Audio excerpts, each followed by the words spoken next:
안녕하세요. 두 아들을 키우고 있는 38살 워킹맘입니다. 저희는 양가 부모님 소개로 만나 짧은 연애 끝에 결혼했고, 신혼여행지에서 바로 쌍둥이 아이가 생겨버렸어요. 신혼생활을 다 누려보지 못해 너무 아쉬웠지만, 주변에 물어보니 아이가 잘 생기지도 않는데 쌍둥이가 생긴 건 너무 축복이라며, 아직 아기가 생기지 않은 친구들이 매우 부러워했어요. 저 역시 제대로 시작도 못한 둘만의 신혼생활이 아쉽긴 했지만, 크게 노력하지 않고 아이들이 생긴 것을 고마워했고, 네 명이 꾸려나갈 단란한 가정을 꿈꾸며 출산일을 기다렸답니다. 친정엄마는 초산인데다가 쌍둥이라 배가 불러올수록 걱정이 많으셨고, 저 역시 출산일이 다가올수록 기쁘기도 하고 무섭기도 하더라고요. 출산일이 다가올수록 제가 불안해하니 남편은 걱정이 많냐면서 제 기분을 맞춰주기 위해 노력했죠. 막달이 될수록 아이들을 만날 설렘과 두려운 감정이 뒤섞였고, 그 마음을 뱃속에서 알아챘는지 예정일이 일주일이 지났음에도 전혀 나올 기미가 느껴지지 않았어요. 주말에 남편과 함께 찾아간 산부인과에서는 제 상태를 살펴본 후 유도분만으로 진행을 해봐야 될 것 같다고 하더라고요. 제가 유도분만을 왜 해야 하는지 여쭤보니, 예정일이 많이 지나진 않았지만 아이들이 많이 커서 이러다가는 아이들도 저도 잘못될 수 있다고 얘기를 하셨어요. 저희 부부는 그 소리에 놀라 바로 유도분만을 시도했고, 정말 이러다 죽을 것 같다는 생각이 들 정도로 아픈 시간이 지났고, 두 아들이 세상에 첫 발을 내딛게 되었습니다. 의사 선생님은 아이들의 태출을 남편에게 자르라며 권했고, 남편은 벌벌 떨리는 손으로 저와 아이들의 연결고리를 잘랐어요. 정신없는 와중에도 그 모습이 너무 인상 깊어서 두 눈에 눈물이 줄줄 흐르더라고요. 그렇게 저희 부부는 결혼한 지 1년 만에 부모가 되었답니다. 조리원 생활을 끝내고 집에 오니 본격적으로 육아 전쟁이 시작되었어요. 서툰 부부가 부모 역할까지 해야 하니 퇴근하고 온 남편은 쉬지도 못하고 저를 도와야 했고, 전 24시간 대기하며 아이들을 케어하느라 서로 얼굴 볼 시간도 없었습니다. 큰애는 등에 센서라도 달아놨는지 밤 12시 전에 침대에 내려놓으면 엄청나게 울어댔고, 그 소리에 잘 자고 있던 둘째까지 덩달아 깨어서 화음을 넣으며 울어버리니 집이 지옥 같았어요. 전 너무 힘들어서 친정엄마에게 도움을 요청했고, 모든 일을 뒤로 미루고 저를 위해 달려와 주셨어요. 엄마는 저희를 오랜 시간 키워오신 베테랑이라 아이가 뭐가 필요한지 단번에 알아채셨고, 아이들도 저도 엄마 덕에 삶이 조금 편안해졌죠. 엄마는 퇴근하고 온 사위가 안쓰러웠는지 당분간 아이들은 둘이서 돌볼 테니 신경 쓰지 말고 사회생활 하라고 하셨고, 남편은 안 된다고 하면서도 은근히 좋아하더라고요. 이후 남편은 저 때문에 참여하지 못했던 일이 많았다며 늦은 시간까지 야근하는 날이 잦아졌어요. 야근을 해서 늦는 것은 어쩔 수 없다지만 남편은 일주일 내내 늦은 밤에 들어와 잠을 자기 바쁘더라고요. 특히 매주 금요일과 토요일은 회사 회식이 잦았고, 회식이 없는 날에는 바이어를 대접해야 한다면서 매번 술에 취해 새벽에 들어왔어요. 저 역시 아이들을 낳기 전엔 일했지만 남편이 영업직도 아니고 회사 일을 핑계 삼아 매주 늦게 들어오는 남편이 이해되지 않았어요. 전 너무 화가 나서 남편에게 한마디 할까 생각했지만, 육아도 힘든데 이런 문제로 신랑이랑 싸우는 것이 싫어서 관뒀죠.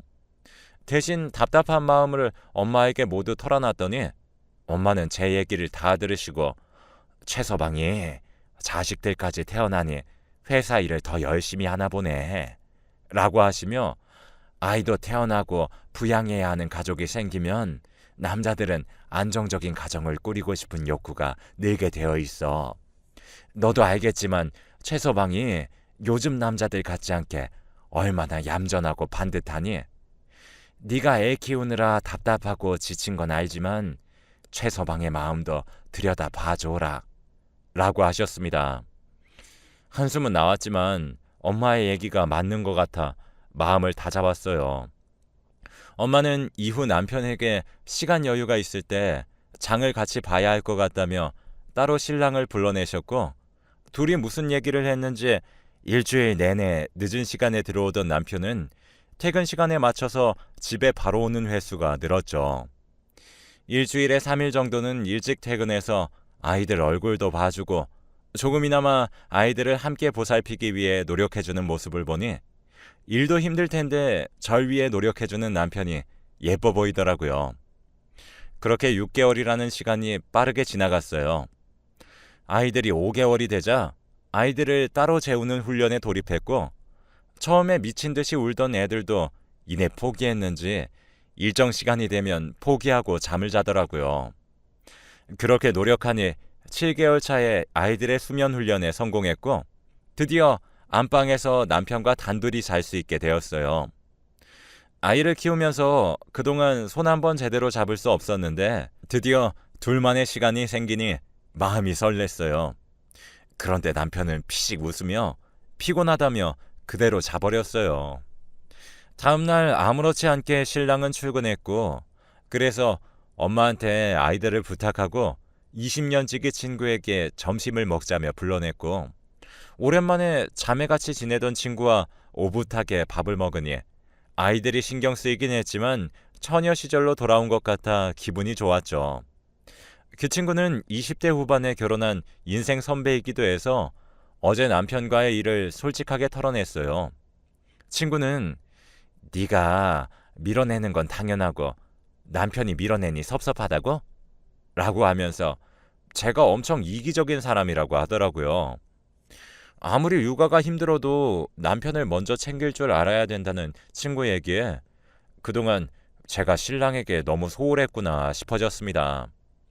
그러면서 지금 당장 관계가 좋아져야겠다는 생각에 무언가를 섣부르게 하려 들지 말고 남편에게 사랑을 확신시켜 주라고 했어요.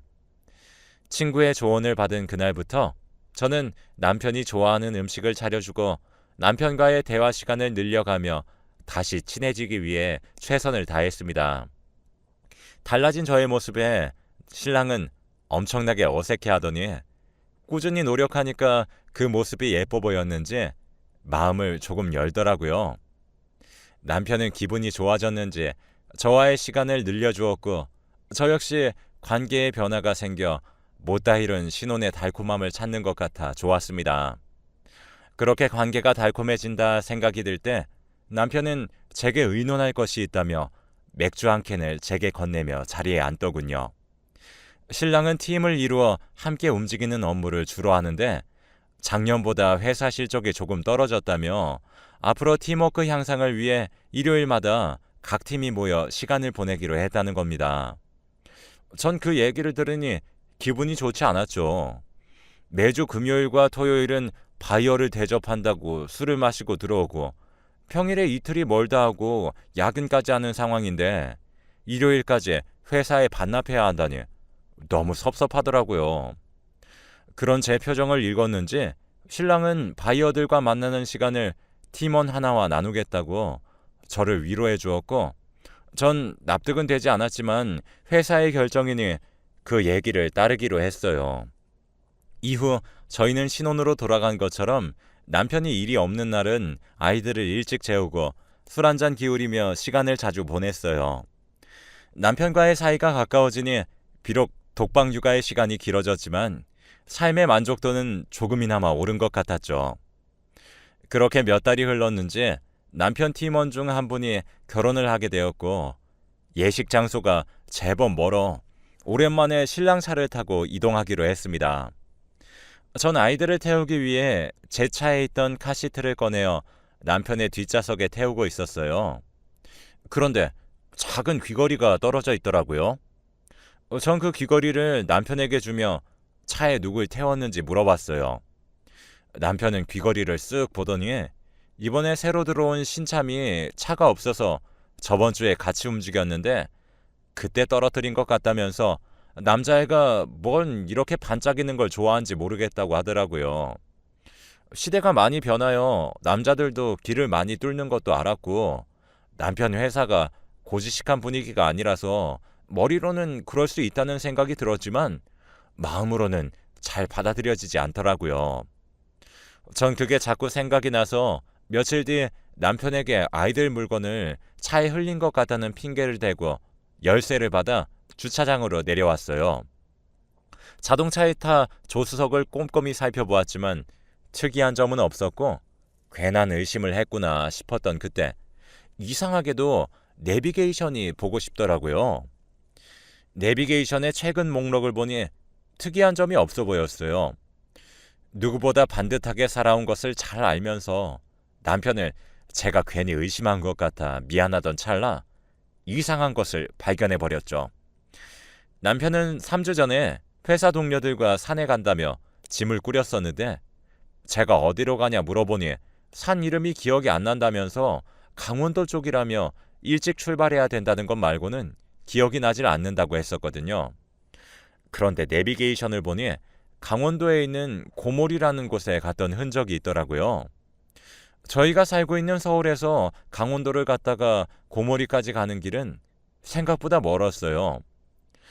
급격하게 심장이 떨렸고 전 확실치 않은 의심으로 남편에게 얘기하는 것이 좋지 않을 것 같다는 판단이 들어 우선 모른 척했어요. 꽤 늦게 들어온 저를 보며 남편은 왜 이리 늦었냐며 은근히 물어봤고 전 찾는 물건이 보이지 않아 오래 걸렸다고 슬쩍 둘러댔어요. 아무리 생각해도 남편은 그날 강원도를 간 것이 아니라는 확신이 들었고 왜 제게 거짓말을 했는지 곱씹을수록 화가 치밀었어요. 며칠 뒤 남편이 만취가 된 상태로 집으로 왔고 남편이 깊게 잠든 것을 확인한 뒤 옆에 놔둔 핸드폰을 꺼내 남편 손가락에 가져다 대었어요. 잠시 꿈틀하던 남편은 술에 취해 계속 잠을 잤고 전 한숨 돌린 뒤에 떨리는 손으로 남편의 핸드폰을 들여다봤습니다. 남편의 SNS와 문자에는 특이한 점이 없었고 사진함 역시 아이들 사진과 업무에 필요한 자료만 있을 뿐 별다른 것이 없더라고요. 긴장이 갑자기 풀리면서 괜한 의심을 했구나라는 생각이 들던 그때 남편이 사용하지 않는 SNS가 눈에 띄더라고요. 전 그 어플을 왜 깔았을까 싶다가 혹시나 싶어 열어보았고 순간 제 눈을 의심할 수밖에 없었습니다. 그곳에는 두 사람과 나눈 내용이 전부였는데 하나는 나의 이미란이었고 한 명은 파라다이스라고 적혀 있었어요. 떨리는 손으로 이미란이라는 사람과 나눈 내용을 들여다보았는데 흔히 얘기하는 오피스 와이프더군요. 그동안 평일에 야근과 바이어 미팅 때문에 바쁘던 남편은 알고 보니 이미란이라는 여자와 데이트하느라 바쁘던 거였습니다. 그곳에는 제게 평소에 하지 않던 사랑한다는 말과 저와 결혼한 것이 후회된다며 제 뒷담화를 하는 얘기가 가득했습니다. 와이프는 재미가 없는데 자기는 늘 새롭고 떨려 라는 그 말은 제게 너무 충격적이었어요. 저는 남편이 깰까봐 소리를 죽여가며 울었고 두 번째 파라다이스라는 대화를 열어보게 되었습니다. 파라다이스로 저장되어 있는 사람의 얼굴을 들여다본 전 숨이 막히고 어이가 없어 한동안 얼어붙어 버렸습니다.